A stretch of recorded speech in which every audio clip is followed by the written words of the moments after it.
প্রিয় স্যামজনবাসী, আপনাদের প্রিয় চ্যানেল থেকে আরও একবার অনেক অনেক শুভেচ্ছা। নিশ্চয়ই খুব ভালো রয়েছেন। আজকে অনেকগুলো দারুণ দারুণ টেক নিউজ রয়েছে এবং গতকাল আমাদের চ্যানেলটি আপনারা জানেন 19 লাখ সাবস্ক্রাইবারের মাইলফলক স্পর্শ করে। আরও একবার ধন্যবাদ। আর গতকাল করে ভিডিওতে গিভঅ্যাওয়ে ছিল, আপনারা অনেকে অংশগ্রহণ করেছেন, আরও একবার ধন্যবাদ। এর ভিতরে কল আসছে। আপনাদের জন্য সুখবর, আগামীকাল আমাদের চ্যানেলে একটা স্পেশাল ভিডিও থাকবে, চোখ রাখবেন, নতুন জিনিস। তো আরও একটা বিষয় বলার আছে, এই যে আমার হাতে যে স্মার্ট ওয়াচটি দেখছেন, এটি বলা যায় এই মুহূর্তে 3000 টাকার মধ্যে সবচাইতে সেরা ডিসপ্লেযুক্ত স্মার্ট ওয়াচ। অনেক বড় একটা ডিসপ্লে এবং এটি অ্যামোলেড প্যানেল, মানে খুবই কালারফুল, ব্রাইটনেস ভালো। এই ভিডিওতে একটা গিভঅ্যাওয়ে আছে, আপনি চাইলে এটাতে অংশগ্রহণ করবেন, ডেসক্রিপশনে লিঙ্ক দেওয়া থাকবে। আচ্ছা, যাই হোক, টেক নিউজে চলে যাব। মানে সমস্যা দিয়ে শুরু করছি। সমস্যাটা হলো, এই দেখুন, আমি এখন ফেসবুকে যাব। এবারে আমি আমাদের স্যামজন যে অফিসিয়াল গ্রুপটা, সেই গ্রুপে যাব। চেষ্টা করব কোনো কিছু আপলোড করার জন্য, পোস্ট করতে চাই, সোজা কথা। এবার আপনারাই বলেন কেমন লাগে। মানে ফেসবুকের ইদানিং এমন বাগ, একটার পর একটা ঝামেলা আছেই। বাগ ভাল্লুক শুধু আমরা জানতাম মিউআই রয়েছে, তারপর অক্সিজেন রয়েছে, ফেসবুকেও প্রচুর। আপনারা আমাদের ফেসবুক গ্রুপটাতে পোস্ট করেন, সেগুলো আমরা অ্যাপ্রুভ করতে পারছি, এই যে। বাট আমি অ্যাডমিন, আমি মডারেটর, আমি কিছু পোস্ট করতে পারতেছি না। মানে কি অদ্ভুত একটা ব্যাপার।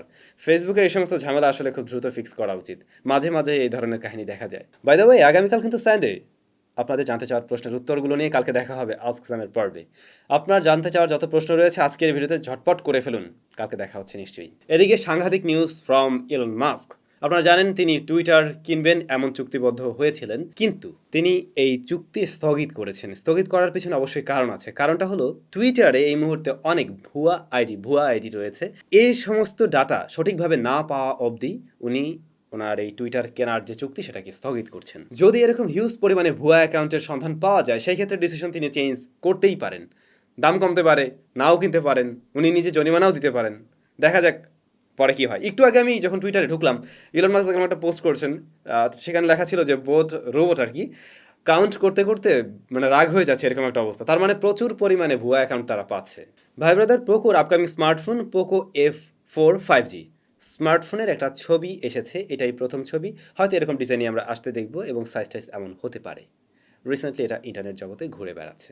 Motorola G82 5G স্মার্টফোনটি গ্লোবাল মার্কেটে লঞ্চ হয়েছে। 128GB ভ্যারিয়েন্টের দাম গ্লোবাল মার্কেট থেকে যদি আমরা আমাদের বাংলা টাকায় কনভার্ট করি, সেই ক্ষেত্রে দাঁড়ায় 27-28 হাজার টাকার মতো। স্মার্টফোনটি অফার করছে 6.6 ইঞ্চের ফুল এইচডি প্লাস রেজলিউশনের ডিসপ্লে, যা 120 হার্টস হাই রিফ্রেশ রেটের স্ন্যাপড্রাগন 695 5G প্রসেসর, ক্যামেরা সেকশনে 50 মেগাপিক্সেল মেইন শুটার, তবে এখানে ওআইএস থাকছে। এরপর 8 মেগাপিক্সেল আলট্রা ওয়াইড, 2 মেগাপিক্সেলের কোনো একটা সেন্সর। ফ্রন্ট ফেসিং ক্যামেরায় 16 মেগাপিক্সেলের শুটার। রিসেন্টলি একটু কম দামের মধ্যে, লাইক 30,000 টাকা বাজেটের বা 30,000-এর আশেপাশে অনেক ফোনেই আমরা দেখছি আস্তে ধীরে এই যে ওআইএস এটা ব্যবহার করার একটা প্র্যাকটিস করছে কোম্পানি। ভালো বিষয় এটা অবশ্যই। টিভি লাভারদের জন্য গুড নিউজ রয়েছে। যারা প্রচুর টিভি দেখেন, বিশেষ করে স্মার্ট টিভি, তাদের জন্য সুখবরটা হলো অ্যান্ড্রয়েড টিভির জন্য অ্যান্ড্রয়েড 13 আসতে যাচ্ছে। আমি জানি না কোন কোন ডিভাইস এটা পাওয়া যাবে, ইভেন সব টিভিতে পাওয়া যাবে কি না। একটু ওল্ড জেনারেশন টিভিতে নাও পাওয়া যেতে পারে, বাট এবছরটাতে আমরা অ্যান্ড্রয়েড 13-এর বেটা ভার্সনটা পাবো। নেক্সট ইয়ার থেকে হয়তো আমরা রেগুলার ভার্সনে পেয়ে যাব।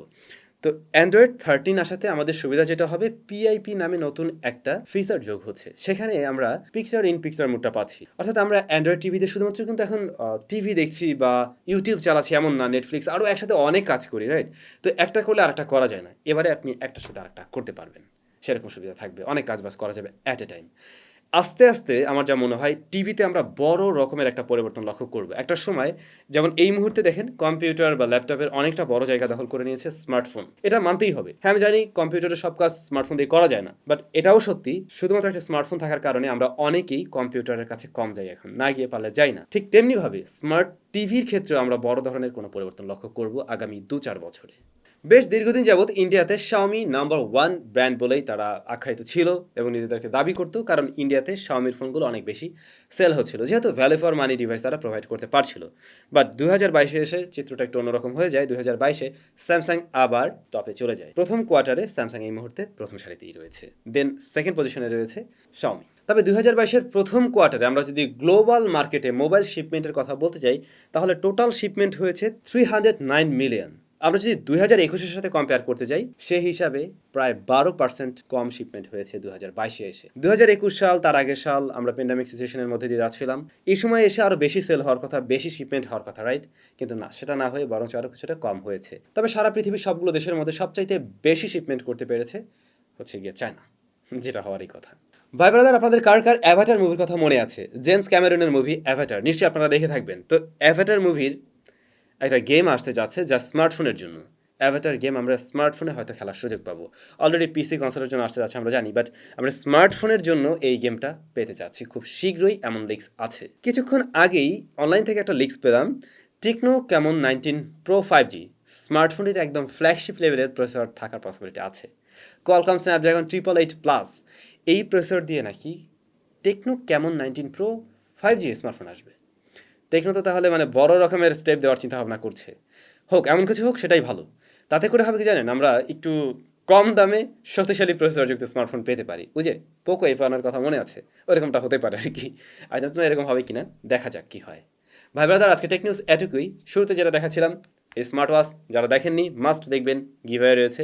আর একটা ভিডিওতেও গিভওয়ে ছিল গতকালকের, আমি দুটার লিঙ্কেই আজকের ভিডিও ডেসক্রিপশনে দেওয়ার ট্রাই করছি, দেখে নেবেন।